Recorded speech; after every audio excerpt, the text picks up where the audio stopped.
Alright, hello everybody. This is video number 4. Man, I am tired.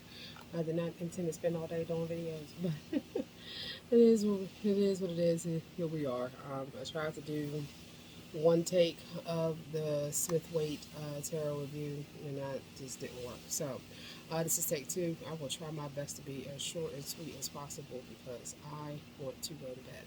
But in any case, so the Smith-Waite is also known as the Rider-Waite deck, but Pamela Coleman Smith, who was the illustrator of this deck, has now been getting her just due as being recognized as the illustrator of this deck. So, more recent prints of this tarot deck, you will see it be known as Rider-Waite Smith or Smith-Waite or what have you. And again, that is to give homage to Pamela Coleman Smith. The version that I have, and like I said, is the Centennial Edition. I got this off of Amazon. This deck comes in a number of different sizes. You have pocket size, you have extra large, and anywhere in between. This deck is pretty standard. It's not as big as my True Heart Tarot, but it's comparable in size to my Wild Unknown and my Hoodoo Tarot deck. The cards are actually pretty much the same size. Hoodoo's a little bit smaller, but still.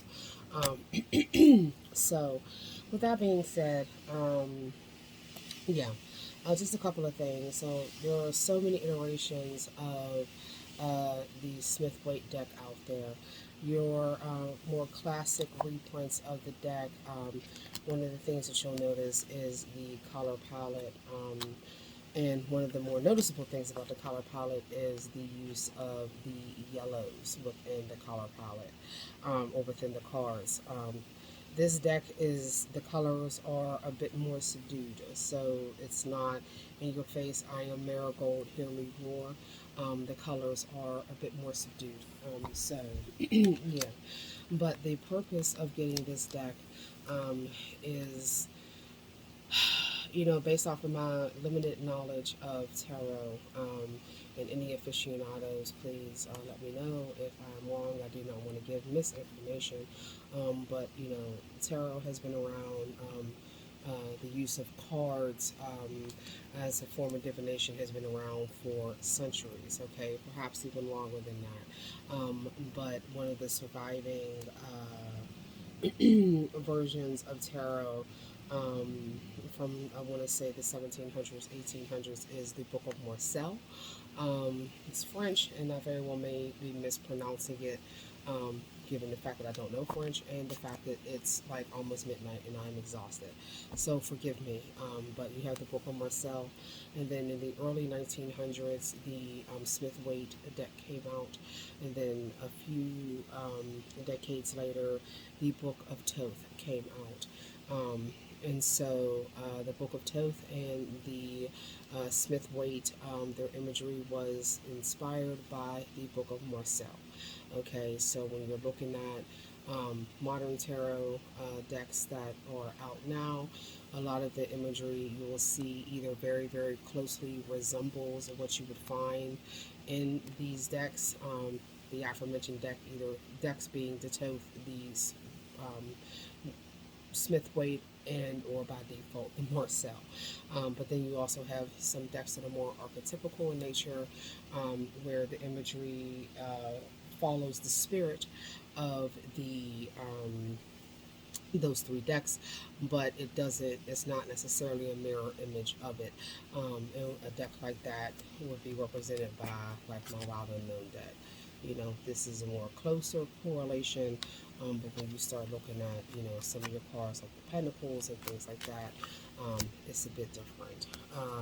And even with the Hoodoo Tarot, this is the Major Arcana, the second card, and this is a Railroad Bill. Okay, so it's different. You have, but there are themes within it that you can find within the Smith-Waite, the Thoth, or the Book of Marcel, but again, different imagery, same spirit, or in the spirit of, but just different representation. So the purpose of me getting this book was for study, like I said before, and and it's my intention to, look at the classic imagery just to gain a better knowledge of, you know, what what's going on. And so when I look at other cards and other decks, I'm able to, you know, have a broader perspective as to, the meanings of the cards and what they um, and look at them in a different light. Now, there is a lot of symbolism within the Smith-Waite deck. For instance, when you look at the Wheel of Fortune card, okay, so you have this griffin here, this lion here, um, a human angel, and then the eagle, okay? And then you also have the wheel itself, um, and symbols that I want to say that I've seen in Kabbalistic writings. I've also seen this imagery here in other places, but I can't recall. But I would like to know what that symbolism means. What's it about? And then you have correlations between the cards, right? So you have your four figures, and then if you take a look at the world card, you have iterations of the same four figures, okay, in the same placements on a different card. So what is the symbolism? What's that about? And I myself am just very curious, and so I just want to learn more, and again gain a greater appreciation for the classic imagery that you see. And again, just so when I go to look at other decks, so I could just look at it in a different perspective. Another card that has imagery, when you take a look at the High Priestess, she's holding a Torah. You see the pillar one's black, one's white. What's the letter B mean? What's the letter J mean? I mean, if somebody knows, let me know. You have the pomegranates in the background. You also see that on the Empress card, things like that. Like, what does this mean? The crescent moon has a meaning as well. So, there are just there are different meanings and symbolism that I just want to gain a deeper perspective of. As you're looking at modern decks, there are some decks that have direct correlations to the Smith-Waite. If the imagery in this deck is a bit more dated, a bit too dated for your fancy. The Modern Witch Tarot is a deck that holds very, very true to the imagery of the Smith-Waite, all the way down to the line work and the color palette. The difference in the imagery is that the individuals represented are more modernized. So you're seeing variations in the genders amongst the cards. You're also seeing variations in the ethnicities of the people amongst the cards. So, that's something to consider. But like I said, this is just, you know, study. And I just want to gain a deeper appreciation of, tarot as a whole, its traditions, its practices, and, where things originated from.